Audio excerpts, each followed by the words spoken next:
Essa é uma daquelas coisas inevitáveis da vida e quando a natureza chama, quando a vontade aperta, é hora de uma ida ao banheiro. Mas e quando não existiam os vasos sanitários com descarga, água encanada e papel higiênico? Bom, no passado, como hoje em dia mesmo, na falta de banheiro, a solução é improvisar. Olá, amigos da história! Vamos começar pelos antigos gregos que se limpavam com pedra, pedaço de argila, caco de cerâmica, o que devia machucar um pouco mais as partes sensíveis. Bom, aí vieram os romanos, que se limpavam com uma esponja na ponta de uma vara, e uma só, a mesma, que podia ser usada por várias pessoas, compartilhada nos banheiros públicos, que eram feitos com esses bancos compridos, muitos de mármore, com vários buracos, para o sujeito se sentar lá ao ladinho do outro, trocar uma ideia sobre quem era o favorito na próxima luta dos gladiadores, sobre o preço do azeite, as últimas batalhas, falar mal dos governantes e, depois de se aliviar, bater papo, passar aquela esponjinha que seria enxaguada ali mesmo, com água salgada, à espera do próximo usuário. Os dejetos podiam cair num canal que corria ali embaixo e seriam levados pela água. Em 315 d.C., Roma tinha 144 banheiros públicos. Muitos outros, iguais ou parecidos, seriam encontrados por todo o Império. Desde o início, a humanidade usa mesmo o que tem por perto para se limpar. É casca de fruta, neve, musgo, folha, palha, concha, enfim. Mas desde os anos 800 ou até antes, um tipo de papel higiênico já era usado na China, país que inventou o papel.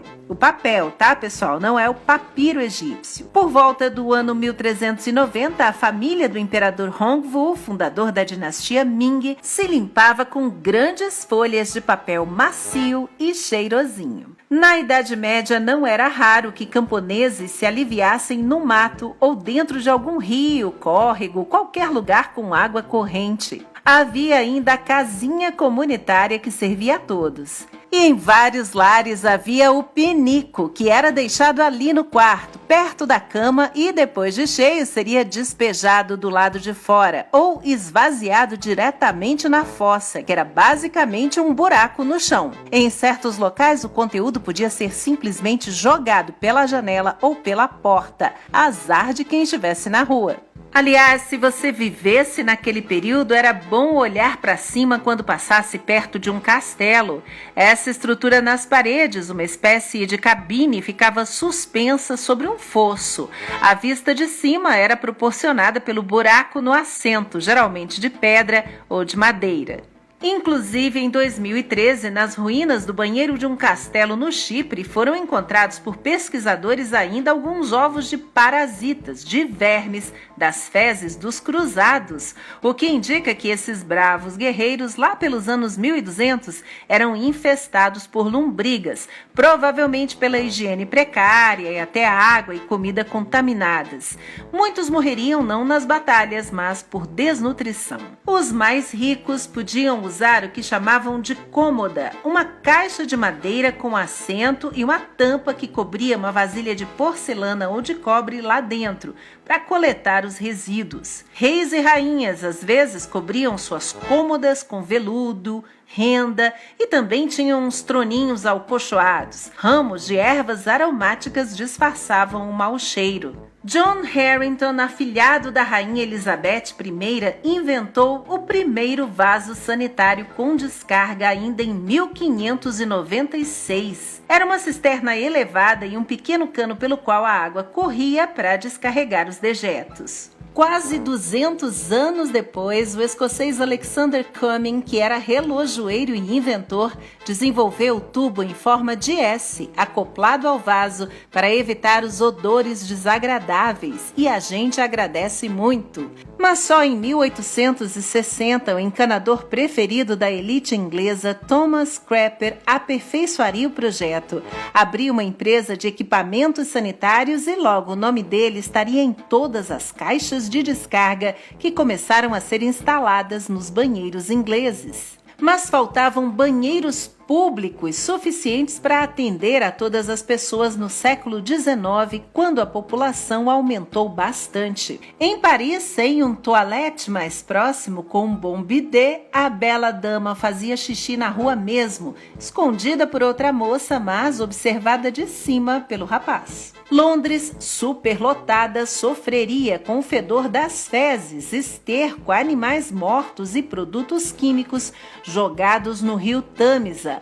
A água contaminada traria terríveis surtos de cólera. E o governo então decretou que todas as novas casas deveriam ter um banheiro, construiu um sistema de esgoto e reduziu bastante as doenças transmitidas pela água. No Brasil, pela mesma época, nas grandes cidades, faltavam instalações sanitárias. No Rio de Janeiro, fossas eram até proibidas para não contaminar as águas subterrâneas. E eram os africanos escravizados, chamados de tigres, que recolhiam a urina e as fezes nas casas, que depois eram despejadas no mar, por exemplo. Enquanto carregavam os tonéis cheios pelas ruas, o conteúdo às vezes derramava, escorria pelo corpo dos cativos. As manchas ressecadas e esbranquiçadas deixavam a pele deles listrada e, por isso, eram apelidados de tigres. Recife usou essa mão de obra até o fim do século XIX.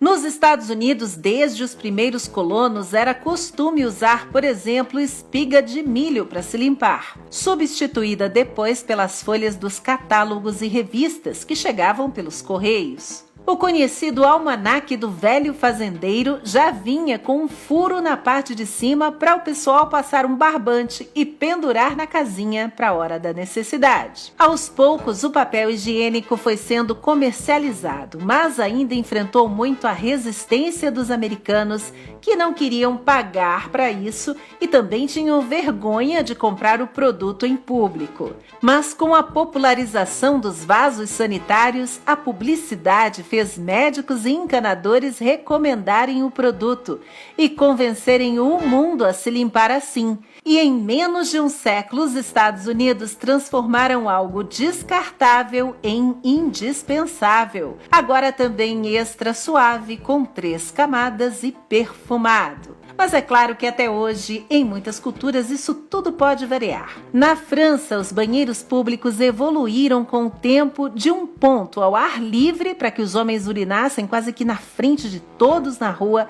até instalações bem bonitas mesmo como essa, e depois com tecnologia avançada. No Japão e em outros países já tem vaso inteligente que conversa com a gente, é autolimpante, tem sucção a vácuo, é controlado por aplicativo de celular, economiza água e energia, tem sopradores de ar no lugar de papel higiênico porque a celulose está cara. É o mesmo Japão onde encontramos instruções específicas para estrangeiros sobre como usar um banheiro típico do país. Só é preciso um pouco de treino e certo equilíbrio até nessas horas. Mas em várias partes do mundo, as pessoas ainda dependem de um balde com água, que nem sempre é encanada e que às vezes é escassa. Muito obrigada por assistir e se você chegou agora, esse canal é assim mesmo, a gente fala de tudo um pouco.